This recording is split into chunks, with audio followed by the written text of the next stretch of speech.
नमस्कार दोस्तों, अमोद वॉइस में आप लोगों को दिल से स्वागत है। समय से पहले तैयारी। जी हाँ दोस्तों, कहानी का यही शीर्षक है। एक किसान का खेत समुद्र के किनारे पर था।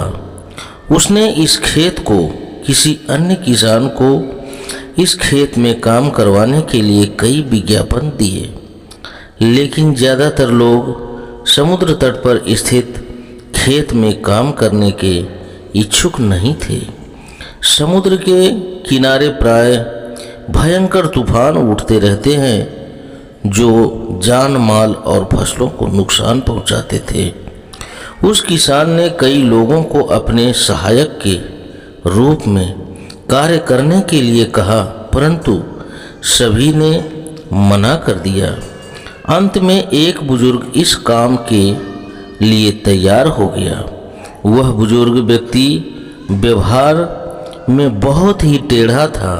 वह बहुत कम बोलना पसंद करता था और उसका शरीर दुबला पतला था।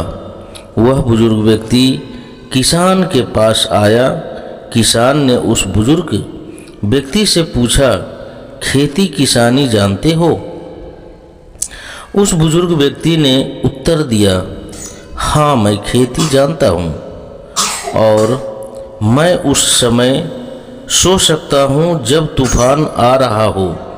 बुजुर्ग आदमी के इस जवाब से किसान बिल्कुल संतुष्ट नहीं था, किंतु उसके पास उसे रखने के लिए अलावा और कोई दूसरा रास्ता नहीं था।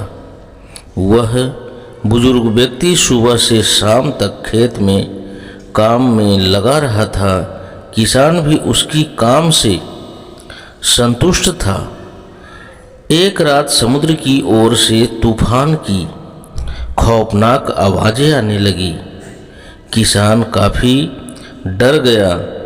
किसान अपने बिस्तर से बाहर निकला और अपनी लालटेन को जलाया। इसके बाद वह किसान दौड़ते हुए उस बुजुर्ग व्यक्ति के पास पहुंचा। वह किसान बहुत ही नाराज हुआ यह देखकर कि इतनी तूफान में वह व्यक्ति सो रहा है। उसको झटका देकर किसान ने जगाया और कहा, जल्दी उठो, तूफान आ रहा है। सभी चीज़ें को बांध लो ताकि तूफान उन्हें उड़ा ना ले जा सके। उस आदमी ने करवट बदलते हुए कहा, नहीं श्रीमान, मैंने आपसे पहले ही कहा था कि मैं उस समय जो सो सकता हूँ जब तूफान आ रहे हैं। उस किसान को बुजुर्ग आदमी के इस दो टूक उत्तर से बहुत गुस्सा आया। वह तत्काल उसे नौकरी से निकालना चाहता था, लेकिन वह तूफान से बचाव के लिए बाहर भागा। बाहर का नज़ारा देखकर वह व्यक्ति आश्चर्यचकित और खुश दोनों हुआ। उसने देखा कि खेत की सूखी घास को ढेर तिरपाल से ढके हुए थे।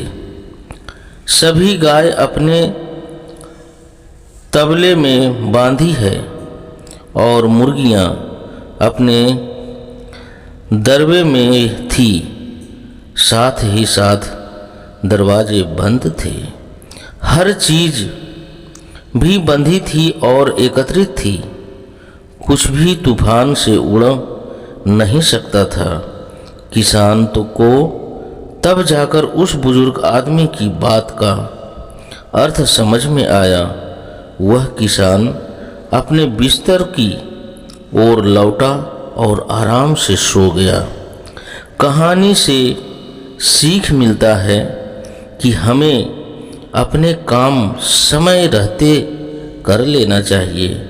जी हाँ दोस्तों, ऐसे इंटरेस्टिंग कहानी सुनने के लिए इस चैनल से बने रहें और इस कहानी से आपको क्या सीख मिलती है कमेंट बॉक्स में ज़रूर हमें कमेंट करके बताएं।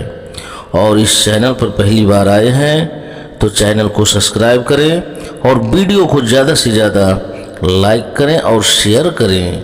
फिर मिलेंगे अगली वीडियो में, तब तक के लिए नमस्कार दोस्तों।